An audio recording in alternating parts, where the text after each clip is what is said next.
Hello everyone. So today we will be revising GCSE physics. So let's start with energy. We will be covering all the topics. So we know that energy is the capacity to do work, right? There are different types of energies. The unit for energy is joule, which we denote with letter J, uppercase J. So kinetic energy is energy due to the object's motion, which is half times mass times velocity square. For example, a moving car has kinetic energy because it's moving, it has some mass, it has some velocity. So it would be having some kinetic energy. Then potential energy is energy stored due to object's position or shape. For example, if you take two stones and one is falling from this much height, other one is falling from this much height. Suppose this is stone 1 2, so this height is h1, this height is h2, and there is a sand at the ground. When they fall on the on sand, because the height for first stone is greater than second, so it will go deep into the sand, so it has more potential, right? So this energy, that is because of its height or position, this is potential. For example, if I again, let's take a similar kind of example. This is the sand, and there are two stones. One is of bigger size as compared to other, one has more mass. This is 1, this is 2. So both are falling from the same height h. So a number 2, second stone would show more impact, it will go more deep into the sand, it has more potential because of the mass. So it depends on two things, mass and height. Okay, and this g is acceleration due to gravity, whose value is 9.8 meters per second square. So like a stretched rubber band, when we like when we compress it or stretch it, it store energy due to its shape. This is potential energy. Then thermal energy is energy due to temperature, it caused by the movement of particle, like boiling water. So when water boil, it the particles move really fast. So when we give it thermal energy, because we are heating, so it is because of the heat, because of the temperature. This is the formula where q is the heat energy, m is the mass, and this c is the specific heat capacity, and delta t is change in temperature in Kelvin. Then chemical energy, energy stored in substance, uh, and that is, or it is released because of some chemical reaction. So it does not have any fixed formula. Like energy in batteries, if we use a battery in torch, so here the energy is converted from chemical energy to electrical energy, right? Because batteries contain a chemical inside. For example, when we eat food, we for example, if I take any vegetable or anything, it contain glucose. So that glucose is a chemical. So from chemical energy, let's suppose after having good food, I went for a walk or something, so chemical energy is converted into mechanical energy, right? Then electrical energy, it is because of the moving electrons. We know electrons are charged particles that move and they produce current, which is electrical energy. So this is the formula for electrical energy. V is voltage, I is current, and T is time in seconds. Like a plugged in phone charger carries electrical energy, right? So then specific heat capacity. So specific heat capacity is amount of energy required to raise a temperature of 1 kilogram of a substance by 1 degree. Suppose this is a substance and its weight is 1 kilogram, and the temperature right now is suppose 25 degrees Celsius. If you want to increase its temperature to 26 degrees Celsius, we need to provide some energy, right? So this energy which is required to increase its temperature by 1 degree Celsius, this energy that is required, this is called specific heat capacity. So the formula is this: q is equals to mc delta t. M is mass, c is specific heat capacity, and delta t is change in temperature, and q is heat transferred. So if we want to calculate C, we can just rearrange the terms, right? If I just move this delta T and mass this side, mass over delta T, this would be my specific heat capacity.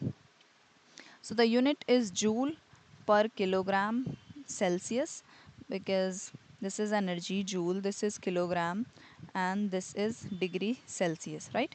So from here we can get the unit joule per kilogram and degree Celsius. Let's see an example based on specific heat capacity. Suppose you heat 2 kilograms of water from 20 to 60. Given that the specific heat capacity is this, you can calculate the energy required. If we use the same formula, we know the mass is 2 kilogram, and change in temperature, if we subtract final and initial temperature 60 minus 20, that would be 40. And C, which is specific heat capacity, is 4200, so we will get this much energy in joules. Okay, so that means this much energy is needed to heat the water, right, to increase its temperature. So there are some important points. These are really important according to exam point of view. So if a specific heat capacity is higher, it means we require more energy to heat it up, right? It will take more energy to increase its temperature. Lower means it will heat up very quickly with less energy. Like water has high specific heat capacity, which means um, which means it is great for cooling system like car radiators, right? Because it require more energy to heat up, so it will not heat up quickly, right? So like metal have low, because they heat very quickly, also they cool down quickly, right? So according to, by checking the specific heat capacity, we use cooling system, right? So they are based on this principle. Then power. So power is the rate at which energy is transferred or work is done. So it tells us how quickly energy is converted or used. For example, this is a formula where E is the energy transfer, T is the time in second. Or at place of energy, we can also write work done. So power, the unit for power is watts. Okay, and this is the formula. For example, let's take a example. If a light bulb transfers 300 joules of energy in 10 seconds, then its power is 300 over 10. We just divide the energy with time, so that would be 30 watt, right? So that means 30 watt power is the power for that bulb, and it transferred 30 joules per second, right, in 1 second. So key points to remember is, if the power is higher, that means more energy is transferring per second, right? Lower means less energy is used each second. So the unit is watt. So 1 watt means 1 joule per second. From here you can also get the unit. What work done or energy, they both are same thing, so we use same units for them. So joule per time, SI unit is seconds. So joule per second is called watt, which we denote with letter W. Then efficiency. So efficiency is useful power output divided by total power input. Then we, because in percentage we are finding, so we multiply it with 100. So efficiency means how much power is effectively used and how much is wasted. We try to find the ratio. Okay, this is important formula. Next is thermal conductivity. So thermal conductivity is a measure of how quickly heat energy is transferred through a material. So material with high thermal conductivity, they transfer heat efficiently, while low thermal conductivity materials, they act as insulator. Okay, this is the formula where key is the heat, Q is the heat transfer, K is thermal conductivity, A is the area, cross section area in meters per second, meter square, and this is delta T is temperature difference in Kelvin, D is the thickness of the material. So thermal conductivity depends on area, thickness, okay, So example of thermal conductivity like metal, for example copper, aluminum, they have higher thermal conductivity because they are good conductors of heat, right? That's why we use like cooking utensils are made up of metals. Like wood, plastic, air, they have low thermal conductivity. That's why they act as insulator. We use them in walls and in clothing so that it does not allow heat to pass through it easily, right? Then key points to remember in thermal conductivity is a higher thermal conductivity. Uh, if a material has high thermal conductivity, it will transfer heat faster than if the material is thicker. Because here you can see this this is thickness, this D in the formula. So thicker material reduce heat transfer because D is increased. So if we increase, because as you can see, this heat transfer and this thickness, they are inversely related. So if I increase thickness, this will decrease, right? Then larger surface area increase heat loss. So as you can see from here, A and Q, so heat transfer is directly proportional to area. If I increase area, this heat transfer would increase. I mean, heat loss increases for larger surface area. Then they are thermal conductivity concept is used in insulation, in heating system, electronics, cooling. We need to take care of these things. Then there are some energy sources which are renewable. These sources will not run out in future. They are often more sustainable. They are I mean eco-friendly. So for example, solar energy that we get from sun, or we used solar panels. Wind energy, energy from moving air, or we use wind turbines for that. Hydroelectric energy, this is what we get from flowing water used in dams. Geothermal energy, energy from heat inside the earth. And then biomass energy, we get it from organic materials like wood or waste of animals, plants. So what are the advantage of renewable energy resource? First is no pollution, unlimited supply, they are eco-friendly. Disadvantage is they depend on the weather condition like solar and wind, right? Some require large area like farms, and in initial installation cost is quite high. Okay. The non-renewable energy resource, they take millions of years to form. So eventually we will run out of them if we use them a lot, right? Maybe for our future generation, there won't be any of these fuels or these resources like coal, because burned for electricity and heating. Oil, we use them in vehicle industries. Natural gases, cooking, heating, and for electricity they are used. The nuclear energy produced using uranium in nuclear reactions. So the advantage is they are easy to store, transport. They are reliable, efficient energy production, provide large amount of energy. But the disadvantage is they release greenhouse gases. They cause a lot of pollution, air pollution, fossil fuels, these um, sometimes land pollution, I mean soil pollution. So the supply is limited. So eventually we will run out of them. And nuclear energy produce radioactive waste which is harmful. Then if I compare, so this is the comparison, um, like so we already discussed about it, so this is just a table for the students. Next topic is electricity. So electricity, these are the symbols. This is for switch open, this is switch closed, this is one cell, this is battery, diode, resistors, voltmeter, ammeter. So these are important to remember for electric circuit. If these symbols are used in any question, so you should know what is this, right?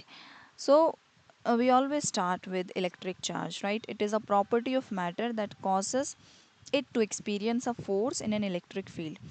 Any charge means, like if you know everything around us is matter, right?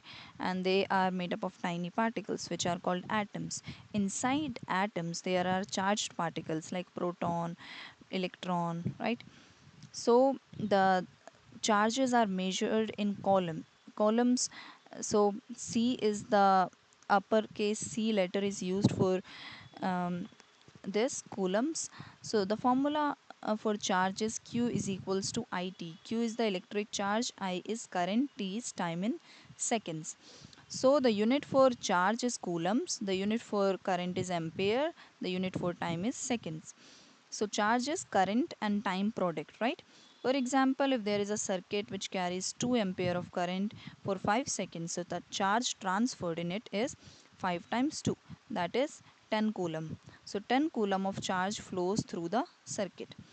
Next is electric current. So current is flow of electric charge. Okay.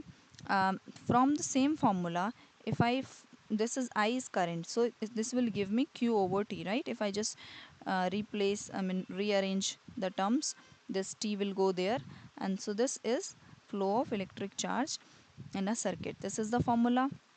There are two types of current, DC which is direct and AC which is alternating current.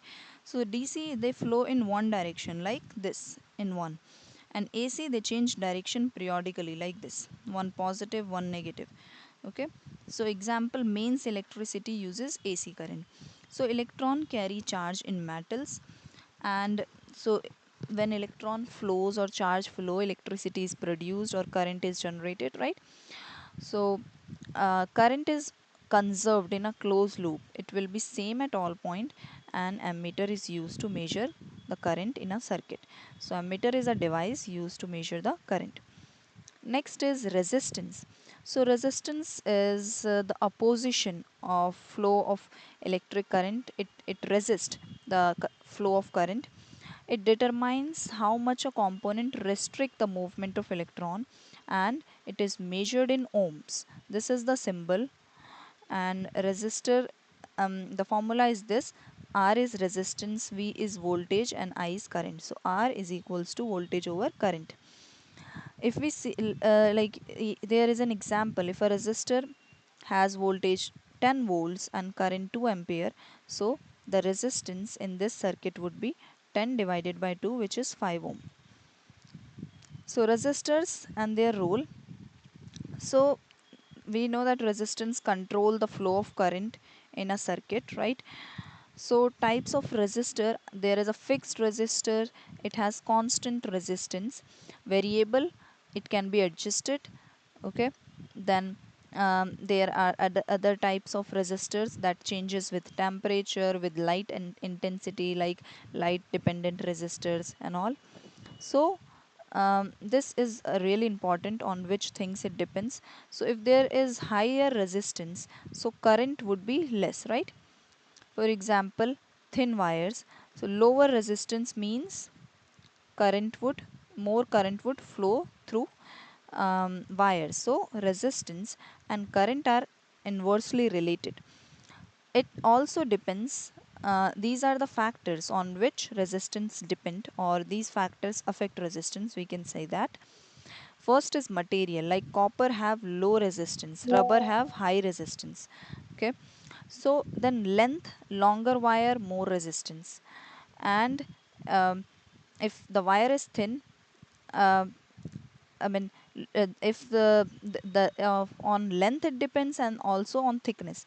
So thinner wire, more resistance. If the wire is wider, not that narrow, then it will have less resistance. So temperature, hot wires have more resistance. So if temperature increases, so if temperature increases, resistance increases. If current increases, resistance decreases. If thickness um, decreases, let's suppose I'm representing it with th. If thickness is less, then resistance is more. Also, if area, length is more, if length is more, there would be more resistance. And then there is a material, the material with which the wire is made up of, or substance is made up of, in which we are considering resistance. So series, there are two types of circuit. Circuit is this path through which current flows. This battery, bulb, wire, switch, all these are components of circuit, right? So series circuit components are connected end to end. Like here you can see these components are connected end to end. One end here, other end here. So they are connected end to end, and current follows one single path. There is just one single path, and that's how current goes. So current is same throughout the circuit. In all of these circuit, current would be same. So basically, um, to find the current, total current, we just uh, we can even look for, if there are, let's suppose, three bulbs. Okay, so current for each of them would be same, and that would be the total current. But voltage, to get the total voltage, we need to add all of them. So voltage is shared between components. Then resistance add up to, so similarly, to find the resistance, we need to add all the resistance across each component. So advantage, it's simple design, uses less wiring, right? Only they, because they are end to end connected.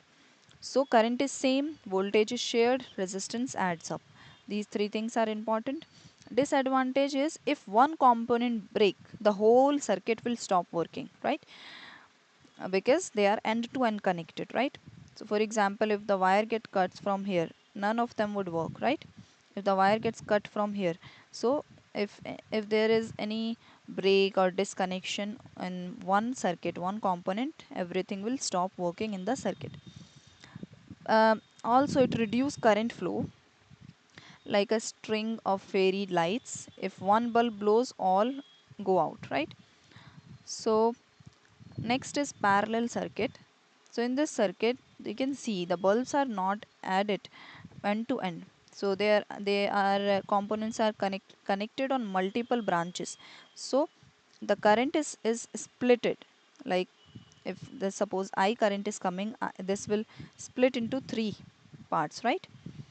So current splits. That's why to find total current, we need to add all of them. Let's suppose in this one it's I1, I2 and I3. So if I add the current through all of them, I will get the total. Okay. Voltage is same across each branch. Here voltage is V1, here would be V1, V1. Okay. And resistance decreases. Okay, that's why to find the resistance, to find the total resistance, it will be 1 over R1 plus 1 over R2 plus 1 over R3.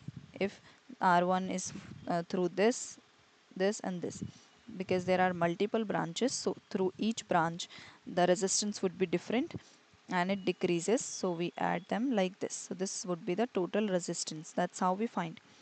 Advantage is if one components break, the other still works. For example, if this one break, so other two would work, right? Because the current is dividing, splitting across the branches. So it uses more wiring. This is disadvantage. Harder to design, but the components get full voltage. So if efficiency is improved, right? Because the voltage is same across each branch, right? Example, household wiring, each light and socket works independently, right? It's not like if one, I mean, it is not like if one component breaks, other will not work.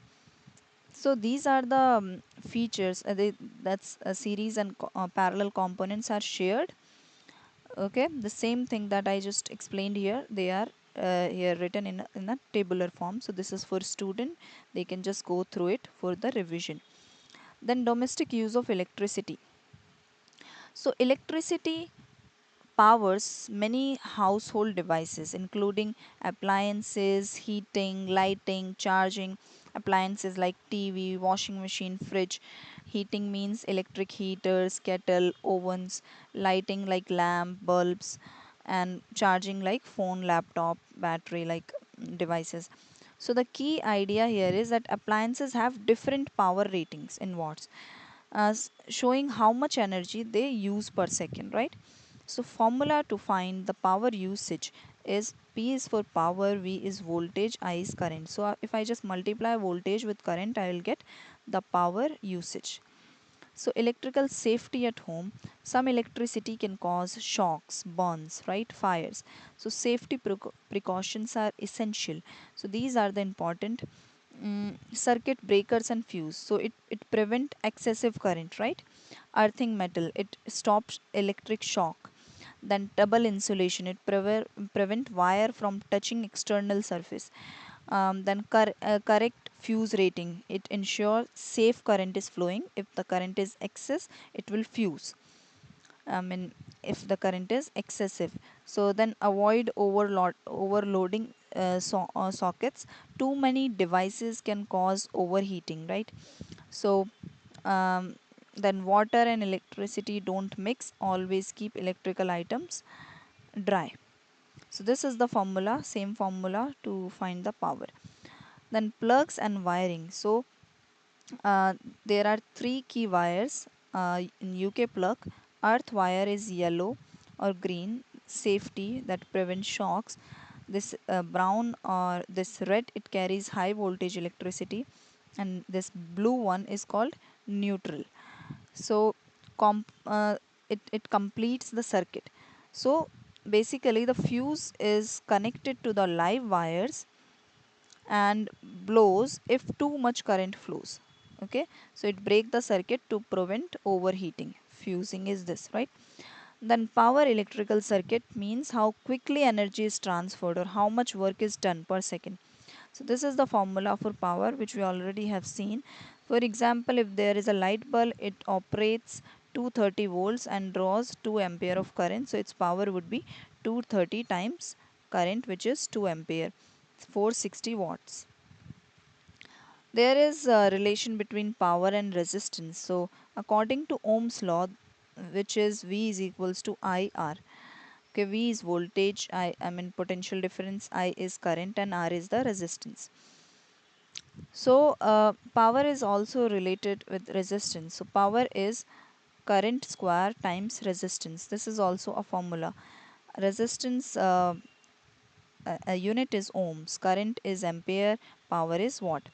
For example, if a heater has 5 ampere of current and 10 ohm of resistance, so power would be 5 square, 25 times 10, 250 watt.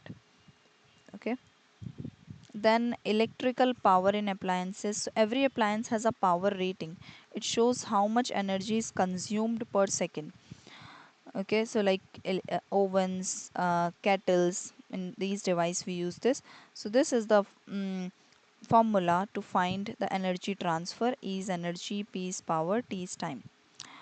The national grid, it is the system that transmit electricity from power station to homes. So and uh, across the country. So it enable a reliable supply of electricity at the correct voltage. So components of national grid is power station, it generate electricity, and then set up transformer, they increase voltage to reduce energy loss during transmission. Then transmission cables, they carry electricity along long distances. Step down is used to decrease, step down transformer is used to decrease voltage for safe domestic usage.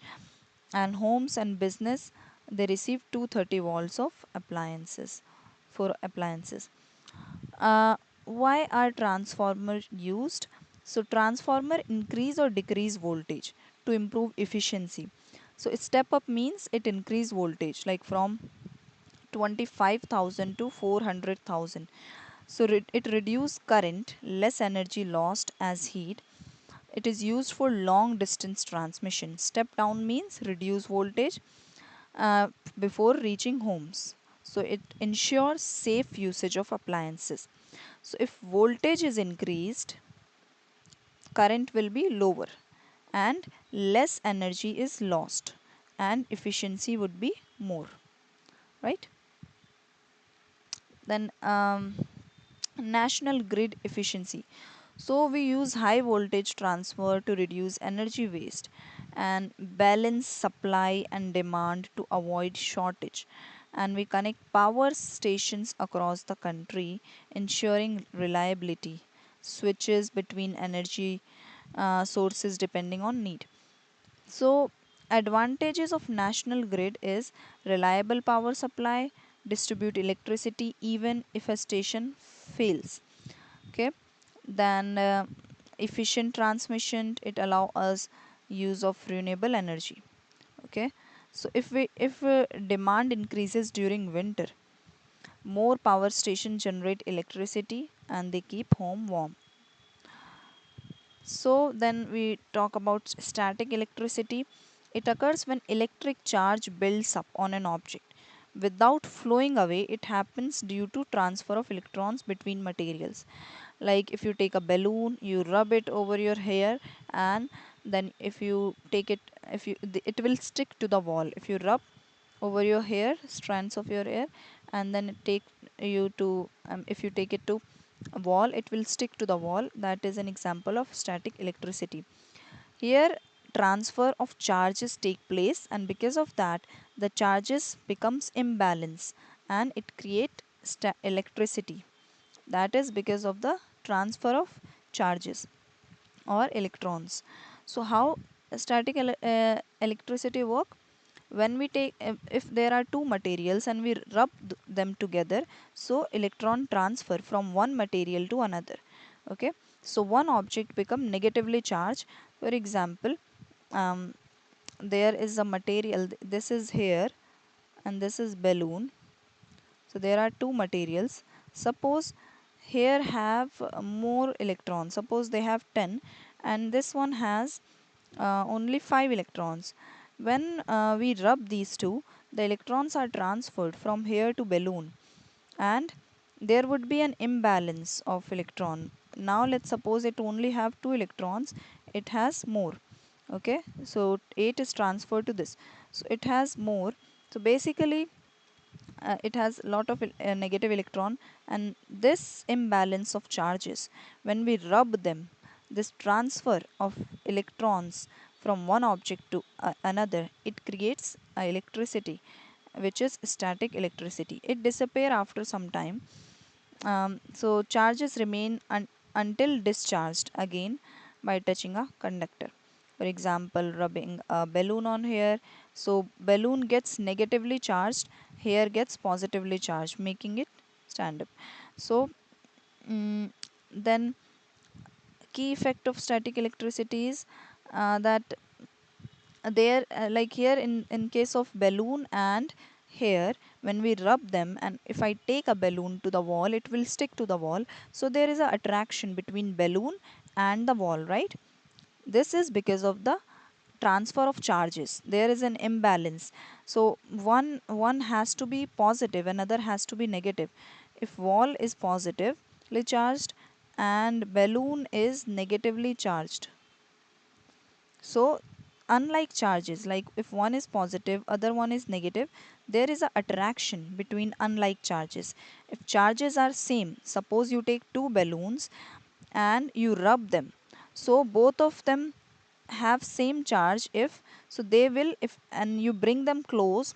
Let's suppose you take two balloons, you rub them through a woolen cloth, and if you bring both of them close, they will ripple because they both have same charges, like negative negative, so they will repel each other. Positive positive, there would be repulsion between them. But if one is positive, other one is negative, there would be attraction between them. So opposite charges attract, like charges repel. Like if you take two charged balloons, they would push away each other. And if you take a plastic, it will attract small pieces of paper.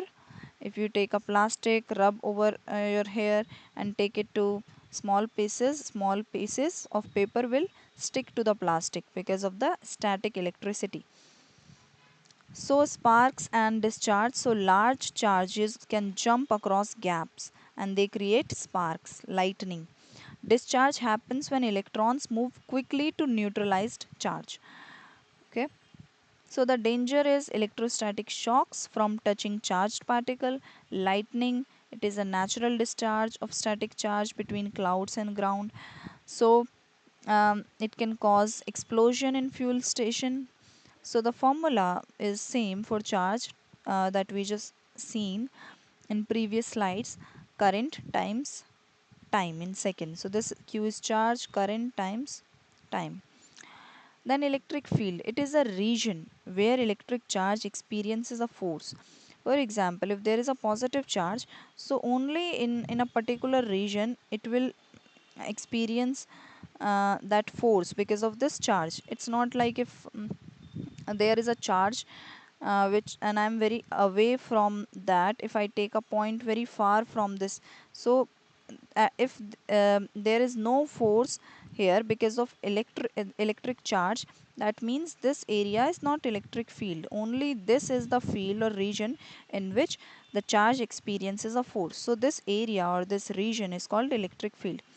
It surround the charge object and it influence other charges nearby. Like if there is a positive and one more positive charges within the electric field, they would repel each other because the force would be experiencing only in this field. If there is a charge there, mm, there won't be any force between this and this because this charge is not inside this electric field region. So electric field strength, to find that like how strong the field is, obviously if charge is more, then this would be more the force. So electric intensity is force over charge. So F is force, Q is charge, E is electric field. Like if a charge of 2 coulomb experiences a force of 10 Newton, then the electric field intensity would be force is 10 over charge is 2. So this would be 5 Newton per coulomb because this is force which is Newton, and for charge it is coulomb. So 5 Newton per coulomb, this would be the electric field intensity or strength. Then electric field, so this is what I am talking about. There is a negative charge, so these lines are showing electric field intensity or strength. When the lines are close, it is showing more electric field strength. Strength is, I mean, it is stronger field. If the lines are far from each other, it is showing that it is not that strong.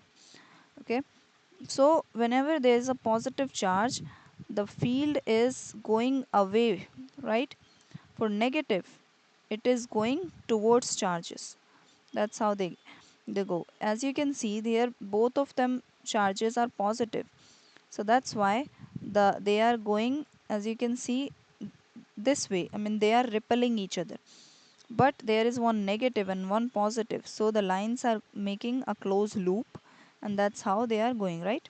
There is attraction between unlike charges. So the properties of electric field. So charged object creates electric field around them, like you can see in this picture, even if the charge is not moving, because we are talking about static electricity when charge is at rest. So if there is a charge, there would be an electric field around them, and these field lines, these lines, all these lines, they are showing the strength, how strong field is. So line, if line are closer, then stronger field. If the lines are far from each other, it is representing weaker field. So for a positive charge, the lines, as you can see, this is positive charge here. So lines are going away from the charge like this. The direction is of arrow is this, right? If there is a negative charge, the line goes towards it. Okay. Um, Then let's talk about density. So density is the measure of how much mass is packed into a given volume. Like how dense object is. For example, if we have the mass is 20 kilogram. So if I pack it into a very small volume, okay, so and the same 20 kilogram, if I pack it into a big box, so this is showing that here the density is more. It is more dense because same amount of mass is packed in given in a very small volume. Here it is less dense. So density, this rho symbol is for density. So density is directly proportional to mass, but it is inversely related with volume. So if volume here increased, that's why the density would decrease. If volume increases, the density would decrease. Here you can see volume is less, so that's why density is more. Okay, so this is the unit, because mass unit is kilogram, volume is centimeter cube, or we can say meter cube. I should say meter because I'm using kilogram. So density unit is kilogram meter cube per meter cube. So if higher density means object will sink like metal in water, lower means object would float, for example wood in water, right? So density varies with state of matter. Solids are usually denser than gases because solids particles are close. Gas particles have distance um, between them, so it will they spread up and the volume increases and density decreases. But in case of solid, the force of attraction is more between particles, so less volume and more density. Like a block of gold has mass 500 gram and volume this. So the density is 500 over 25 because mass over volume. If we divide it, we will get 20 gram per centimeter cube. So gold has high density, so it does not float in water because 20 gram per centimeter cube is high. So only low density objects or substance can float. Otherwise, they would sink into the water. Then let's talk about matters. So and how they changes from one form to another. So we know matter is anything that has a mass and occupy some space, right? And all the matters around us, like my laptop, my bottle, everything is made up of tiny particles that is known as atoms. So matter exists in three states: solid, liquid and gas. They are we can convert them from one form into another, so the state can change. So for example, if a solid, if I take a ice, if I through the process of melting it will convert into liquid, right? If we heat it, like ice melting to water. Freezing means liquid to solid. If we remove the heat, like water, if we freeze it, it will convert into ice, which is a solid. Evaporation, like if I heat the water, it will convert into water vapor. So water turning into steam, this is called evaporation. So for this we add the heat. Then condensation, when heat is removed, and we, like if there is a pot and we are heating it, so if it has water, first it will convert into um, water vapor through evaporation, right? But if I cover it with a lid, it will have because it does not have space the steam to go out, so steam will cool down, and on the inside the lid I will see some water droplets. So this steam is again converting into water droplets. So this is condensation. This happens when the steam cool down, like how this is also a part of water cycle, how rain falls, right? So then sublimation means solid directly converting into gas, like dry ice turning to carbon dioxide gas. Deposition means gas to solid when heat is removed. Okay. So particles gain or lose energy during the change of state, right? For example, sometimes we are adding heat, sometimes we are removing heat. So heat is a kind of energy, right? Type of energy. So mass stays the same, like the mass of ice and water, they are same before and after. So the mass is conserved, right? But they are changing only the state. So temperature remains constant during the phase transition. So latent heat is the energy required to change without temperature rise. So specific latent heat formula is this: Q is energy transferred, M is mass, L is specific latent heat. Then internal energy. So internal energy is the total energy stored within a system due to its motion and position of particle. So particles have energy. It can be in the form of kinetic energy if the particles are moving, and if the particles are the position of particles, because of that the energy is potential energy. So when we heat a system, its internal energy increases because the kinetic energy. So on heating, when we heat a substance, its internal energy increases because particle will move, and its kinetic energy also increases, right? Internal energy means kinetic energy, um, and potential energy. So when we increase temperature, it has higher kinetic energy, particle will move faster, right? Like if we boil water, so the particles, we even see how it moves, right? Because it, we are giving it heat energy, and through that they are moving, so particles have more kinetic energy. A change of state, so energy is used to overcome intermolecular forces rather than increasing temperature. Okay, so basically because to change the particle from one form to another, for example solid to liquid, solid particles are quite close, there is a, the force of attraction is like stronger as compared to liquid. So when this force of attraction will break, then the molecule will become free, and then they will convert from solid to liquid or liquid to gas. So the energy should be uh, that much that it can overcome the intermolecular force to convert or to change the state of matter. Then specific heat capacity is amount of energy required to temperature by 1 degree Celsius. We already talked about it, right? So then specific latent heat is amount of energy required to change state of 1 kilogram without changing its temperature. Like if I have 1 kilogram of ice, to convert it into to convert it into liquid, I need some energy, right? So this energy is called latent energy without increasing the temperature. So latent heat of fusion, like energy needed to melt or to freeze a substance, is called latent and heat of fusion. Latent heat of vaporization means energy needed to boil or condense a substance, like the latent heat of fusion for water and lead is given here. So there is a graph that is showing the temperature of ice.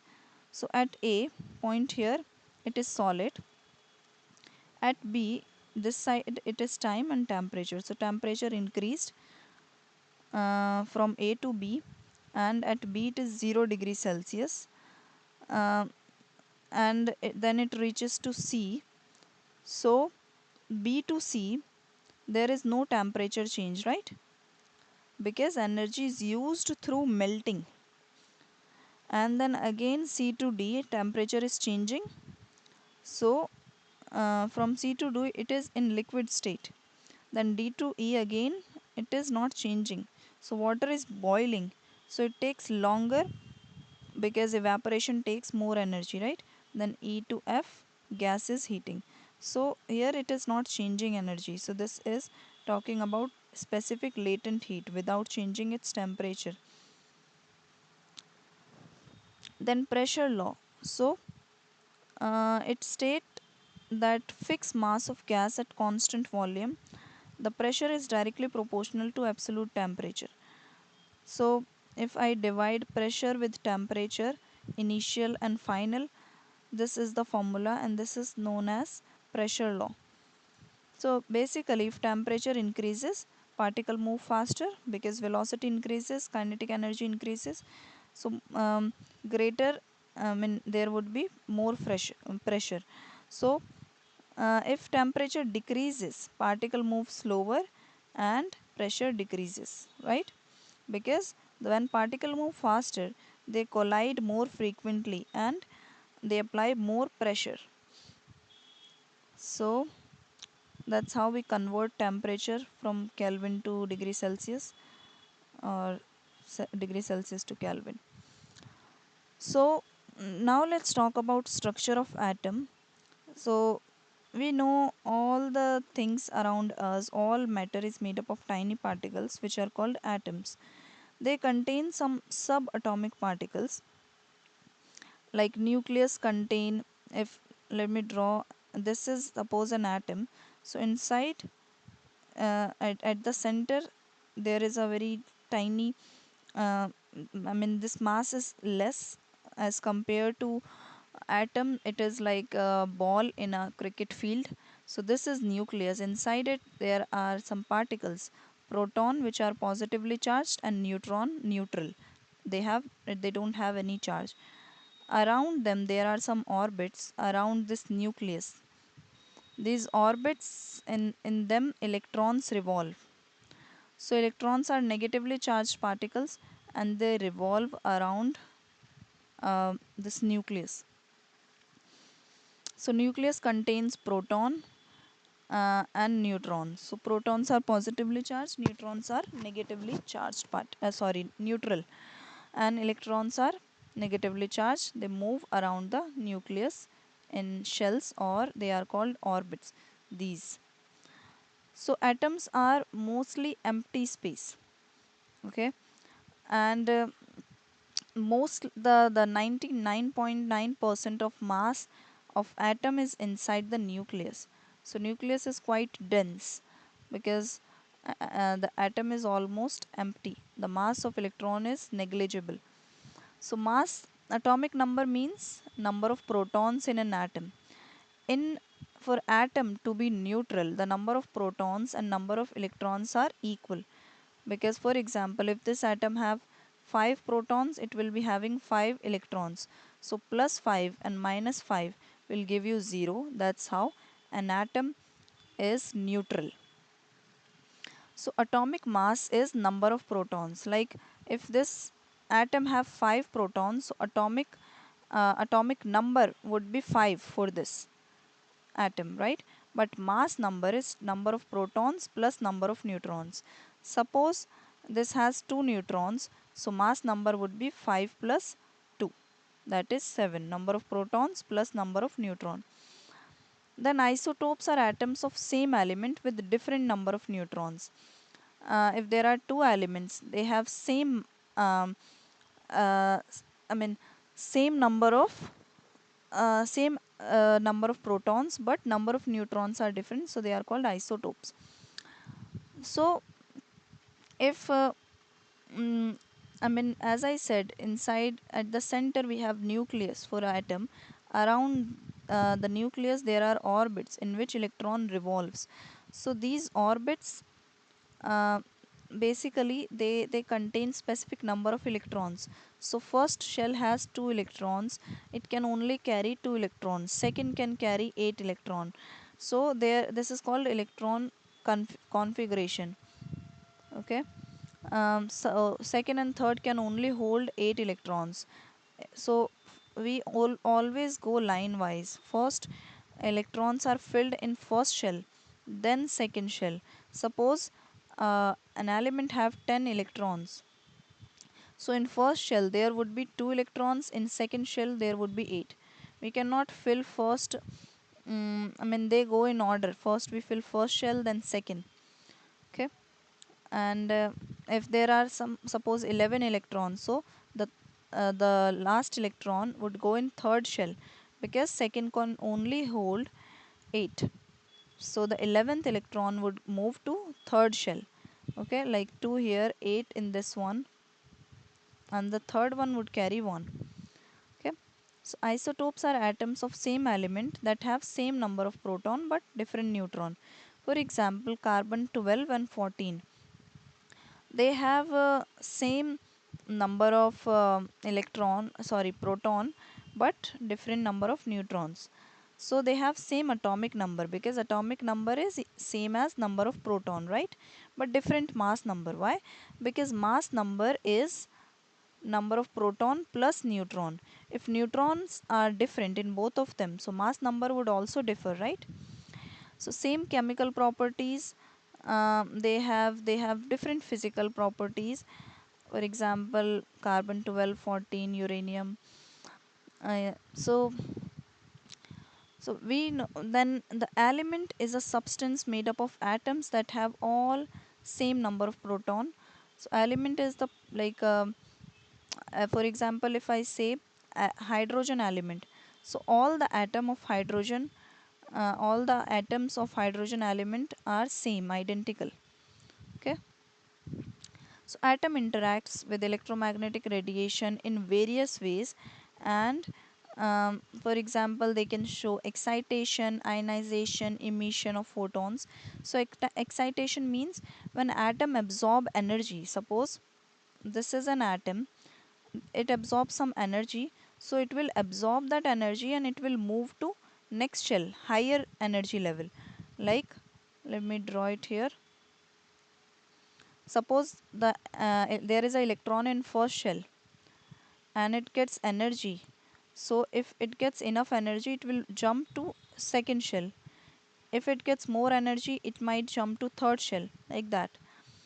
So this is called excitation, when electron move to higher energy level. Next is ionization.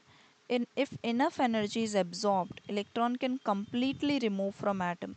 Suppose it absorb lot of energy, enough energy, it can just directly get free from atom. It can just go out. This is called ionization. Now this atom will become ion because it will have some charge. Ion means charge. Either it can be positive or negative, because an atom have proton and electron, they are same in an atom, right? If two proton, two electron, suppose one electron goes out, so now there is only one electron and two proton.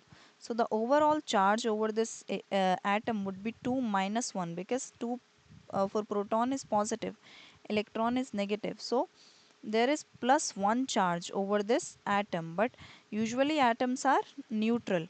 But in this case, when the atom carries a charge, it will become ion. Okay. This process is called ionization. Then photon emission. So when atom emits a light, suppose okay, suppose there is an electron. I am saying again and again atom, I should say electron. So suppose there is electron and this electron emits energy, so it will move to lower energy state. This is called photon emission, when an excited electron return to lower energy level by emitting the light or energy. So then electromagnetic spectrum. So there are different types of rays, or in electromagnetic spectrum there is a range of wavelength or energy starting from gamma. So they are high energy radiation, and radio waves are low energy radiation. They all have their own function. Gamma rays are they are used for nuclear reactions and all. They we get it from nuclear reactions. X-rays are used in medical for medical purposes. UV can use to um, it can, it is again used for medical purposes. Visible light that we can see, like Vibgyor, violet, indigo, red, and all those colors, the like in rainbow. Infrared, it is associated with heat. Red light, like if um, after heating a coal or something, it produces red light, which is infrared. Then radio waves used in communication. So this is how. Now let's talk about atomic model given by different scientists. So in 1800, Dalton said everything is made up of tiny sphere or atoms that could not be divided. Okay, this is the smallest particle, atoms. But in 1897, J.J. Thomson discovered the electron, and he gave a plum pudding model, and he said this sphere, if there is a sphere, so sphere is positively charged, and there are negatively charged electrons embedded. An atom is neutral overall, and this is how he explained his model. Then Rutherford came, he did a experiment, gold foil experiment, and so they saw that most alpha particles went straight through. So most of atom is empty, because if there is nothing, then the rays can or particles can pass, right? Otherwise they will hit the obstacle and come back. But some particle were slightly deflected, so nucleus must be charged, right? Because these alpha particles that hit, they were positive, okay? Because these particles, alpha particles, are the nucleus of helium. So then few were deflected by more than 90-degree angle, so that means nucleus contain most of the mass, okay? So this is what Rutherford model was given by Rutherford 1913. So he said that there is a positive nucleus at the center of the atom, this is called nucleus, and around the nucleus there are negatively charged particles which are called electrons. Then Bohr produced the final model in 1913. Uh, so if Rutherford was right, so electron in the cloud close to nucleus would get attracted, right? Because electrons are negatively charged and protons are positively charged. So electron, they will collapse. Electron would come inside the nucleus and the atom will collapse, right? Atom won't be stable, but atoms are stable. So this was the drawback, or that was the problem with Rutherford model.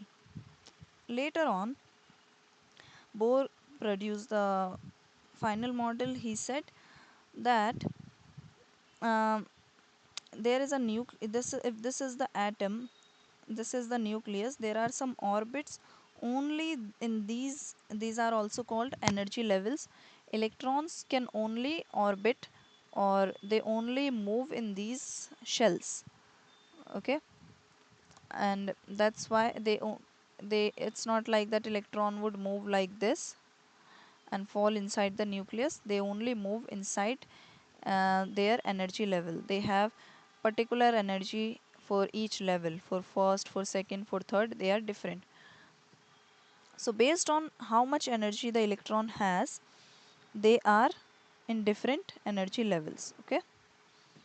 Then types of radiation. So alpha radiation, beta radiation, there are different types of radiation. Alpha means they have two proton, two neutron, like helium nucleus, highly ionizing, low penetration, like they stopped by paper or skin. Beta, fast moving electrons, they emit from nucleus. They are moderately ionizing, medium penetration, they stopped by thin aluminum foil. Gamma, electromagnetic waves with high energy, least ionizing, okay, most penetrating, they require thick lead to stop, okay? Then radioactive decay. So unstable atomic nuclei emit radiation to become more stable. When the nucleus is unstable, to become stable they release, or or they go into radioactive decay. So we'll be talking about half life and all. So these radiations are used for different purposes: medical imaging, cancer treatment, and industrial applications and all. So nuclear equations describe the radioactive decay and show how unstable nuclei transform into a new element by emitting radiations. So give me a minute.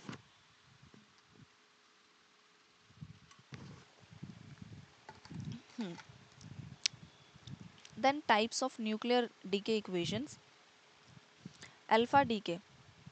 So nucleus emit alpha particle in alpha decay. Alpha particle means two proton and two neutron. Like here you can see. So mass number is proton plus neutron numbers, right? So as you can see, the 238 is the mass number, and after alpha decay, mass number become 234 because mass number is decreased by 4. 2 proton, 2 neutron, so mass number is 4. And here if you see atomic number, it is decreased by 2 in alpha decay. Okay, because 2 proton means atomic number is 2. Atomic number is number of proton. Okay, so this is helium nucleus or alpha particle, which is 4 2. This is for mass number, this is for atomic number. We always write mass number at the top and atomic number here at the bottom, and this is the symbol of element. Beta minus decay, so neutron converted into proton by emitting an electron. So we know electron, so atomic number here it will be decreased by 1, mass number remain unchanged because mass of electron is negligible. So for example, this carbon 14 is the mass number, so it remains same. But here uh, the atomic number is 6, so it is increased by 1 and it becomes 7. So this is 1 electron released. Beta plus decay, so proton convert into neutron and it emit positron, so it decrease number atomic number by 1, like here you can see from 11 it become 12, sorry 10, and mass number remains same. In gamma decay, uh, the nucleus emit gamma radiation, they have very high energy, so no change in atomic or mass number, everything is same, right, as you can see, but nucleus emit high energy radiations. Okay, so half life is it basically half life is the time it takes for half of the nucleus or unstable nucleus in a radioactive sample to decay, like 50% of unstable nucleus is decay. So it is a concept used in nuclear physics, and scientists predict how long radioactive material remain active using half life. So random process means radioactive decay is unpredictable, but half-life allow us to estimate the decay rates, and then constant for each isotope. So different isotope have different half-lives. It can be uh, seconds to billions of years. So decay graphs, it shows the activity of radioactive sample decreasing exponentially over time. So we can calculate half-life um, using a formula that is net if we can calculate net decline by using this formula: initial count rate, final count rate divided by initial count times 100. So n is the half lives, number of half lives, and the remaining fraction of the sample can be calculated like this: 1 over 2 n is the remaining half life. Let's see an example. If a radioactive sample start with 12,000 counts per second and it goes and undergoes 4 half lives, so basically the formula would be 1 half, and n is number of half lives, which is 4. So this would be the count, right? So final count rate is, because this is for 1, so I'll multiply it with 12,000, 750 counts per second. To calculate net decline, this is initial, we subtract final and divide it with initial times 100%. So this is net decline in percentage. Nuclear fission and fusion, they are two processes that release energy from atomic nuclei. So fission means splitting of large unstable nucleus into two smaller, like this. This is fission. Okay, like here you can see this is the uranium uh, into uh, into three particles, right? So next is fusion, joining of two small nuclei and forming a large nucleus. This is fusion. Like here you can see these two are joined and formed helium. Okay. So fusion powers the sun and stars, but scientists are still working on it to get more um, from here. So that's it. Thank you.